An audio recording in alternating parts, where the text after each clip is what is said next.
Guys, welcome back to my channel. I just want to give you some updates and see some progress from our projects from a week ago and some new ones, some that are not new to me but I haven't shown you guys yet, that involve water culture and yarn culture and all that kind of fun stuff. So to start, I'm going to bring you back to the Rex Begonia that we unpotted, cleaned up, and put into a water culture cup. It's about a week, close to a week. I don't know if it's a little more, a little less. I would have to check, but the plant is doing phenomenally well. And as you can see, it just has a little bit of water on the bottom, between 1.5 centimeters. And you probably can't see on the camera. Oh, maybe you can. There you can. Those little hair-like roots that are starting to grow out of the stems.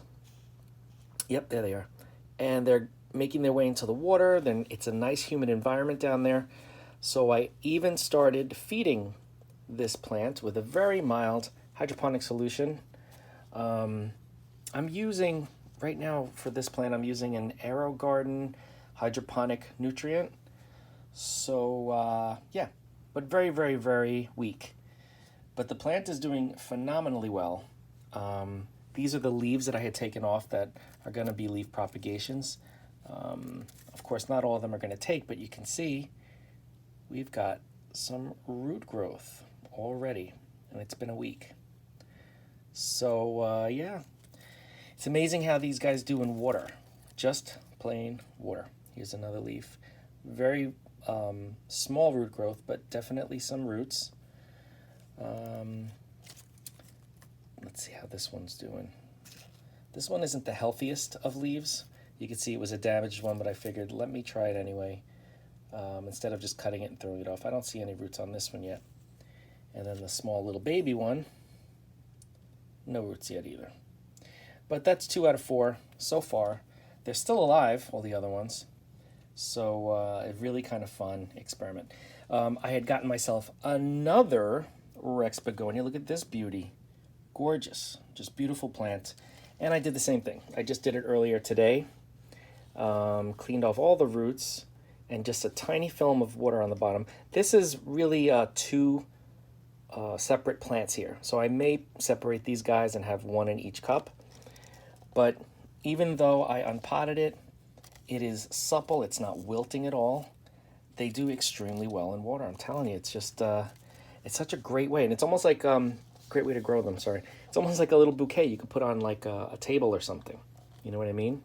You know, who needs flowers? So that's another one. That's the Begonia update. We can go over here and I can show you the snake plant that has just been watered. And there's a little bit, it looks like there's some new root growth from last week. The lighter colored roots are still growing in the middle there and also on the end. The leaf has gotten just a little bit bigger. And again, it's just a little film of water that I put in the bottom of the glass, and then I let it dry out completely. Once it's dry, then I will go in and just give it a little film of moisture. Fun stuff. Something else I wanted to show you. This is new to you, not to me. This was a Haworthia that was neglected. It was in soil, of course. That's where they always come. And it had rotted the root system out completely. There was just a little nub of stem at the very base. So I said, yarn to the rescue, and I stuck it in some yarn, and I kept it dry at first. I didn't water the yarn for about 2 weeks. Then I started to water it by filling it up with water and dumping out all the water so the yarn just stayed damp, and we got roots. You see that root there? That's one. There's another one right there. And there's another one right there. So there are roots growing into this yarn, and the leaves have gotten even more supple and firm because, you know, it was in a bad way. It was in a very bad way in the soil, and now in yarn it's doing great. And it looks like there's some new leaves coming out as well. Good times. So we're here with the aloe. I think it's a candelabra aloe. I'm not even sure. I can't remember. But it's variegated aloe. And it's soaking right now. I just filled it to soak because it's been dry. So that's what I do. I soak it to that point, and when I'm done with this video, I will dump it all out and let it dry on its own. And that would be it until next week. The plant is doing extremely well as well. Another plant I have not shown you is this orchid. Now, this is, oh God, I can't remember the name of this orchid. I can't remember the name of this orchid, but I will get back to you on that. This is a ground orchid, I believe. I think it grows in trees, in rocks, on the ground. It would pretty much grow anywhere. If you put it on your head, it'll grow through your hair. So it came to me in a soil mix that had a lot of perlite, which is great, but not great for me. Not great in this space. Nothing with soil does well down here in this grow space. So I had to pull it out. So this is going back months. I cannot remember exactly how many months, but it's been a long time. And I put it into just a simply water culture, full water culture. And I keep always a small amount of water in here. I let it go down to about 1 centimeter. Then I flush it out, clean it out, fill it up. I'll put in some nutrient as well. I have a 10-10-10 orchid nutrient that I use, hydroponic, I guess because orchids need that kind of thing. And look at all the new growth that's starting to sprout out. We have a new one here. We have this huge one here that just started growing. And there's a new one right there. See it growing up there? So this plant is doing really well. And aside from the growth on top, you can see the roots. They are loving water culture, doing extremely well. Not a whole lot of algae in here. The recent flush that I did, I really cleaned out the algae that was attached to the roots, because the roots that are in the water, there was a coating of algae on them.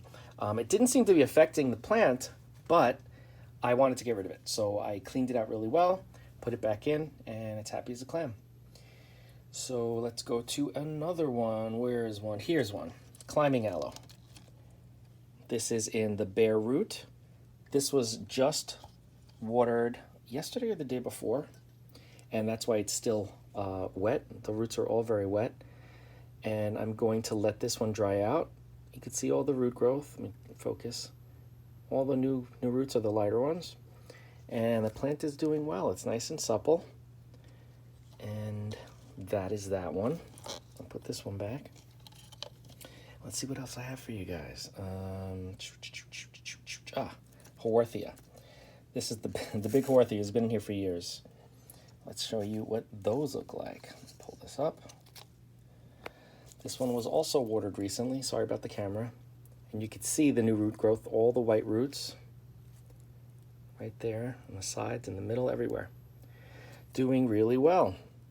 This one will dry up as well. And then once it's dry, I will water it again. And I may start pulling some of these pups because there are just a lot of pups. So I may pull them off, sell them off to people if they're interested. It's just a really interesting plant, and it's very prolific, as you can see. Good times, good times. So, I guess last but not least will be this snake plant that I put in yarn to get some roots. And the roots are a little bit dark, which to me that's not a great thing. I may have kept this wet for too long. I want to see the lighter colored roots. That's how I know that they're thriving. So this one may have been wet for too long. It'll grow new roots. I'm not worried about it at all. I just have to make sure that I clean this, flush this out, because I want to see either the white or the light green roots. That would make me happy. And is there anything else I can show you guys? This is another of these orchids. Oh, it's epidendrum. That's what these are. This is an epidendrum orchid right there. And this is another one. This was a little cakey that came off of the main orchid. And you can see in water culture, it grew that new root there. And the tips are continuing to grow. So, yeah, doing good. Doing well. And, oh, here's the other one I wanted to show you. This is the big snake plant, the moonshine. That's bare rooted. And it's still soaking. I'm going to have to dump this out tonight because I started soaking it yesterday. And I tend to let this one soak a little bit longer than the others because it's a big mother plant. So you could see the roots don't have much new root growth. There's a little one in there if you could see it, and there's one down there, but it's not as obvious root growth as the other ones. But we still have our new leaf growing, and there's another leaf growing in here somewhere, down in there. I don't know if you could see it. There's a new leaf right here too. So the plant is doing well. It's two plants actually in one. There's one on that side and one on that side, and they're connected by the rhizome. But yeah, this is going to be dumped as soon as I finish this video. And I think one of the next videos I'm going to do is transferring a violet to semi-hydro. And what I think I'm going to do is I'm going to use this mini violet right here. This little guy's done blooming. It's got leaves from another plant that's near it, all around it. Oh no, some of these are from this plant. I gotta clean this off and pull off all the dead flowers, and then we'll clean it up, and I'll put it into lava rock because that's my favorite thing in the world, as you know. And then we'll follow it through, and I'll show you how it's doing. So that's it for now. Thanks for watching. If you have not subscribed, please consider it, because I just can't help myself talking about plants all the time. Share with a friend if you think there's anyone that would be interested in this kind of stuff. And give a thumbs up if you liked it, and all that good stuff. And I will see you in the next video.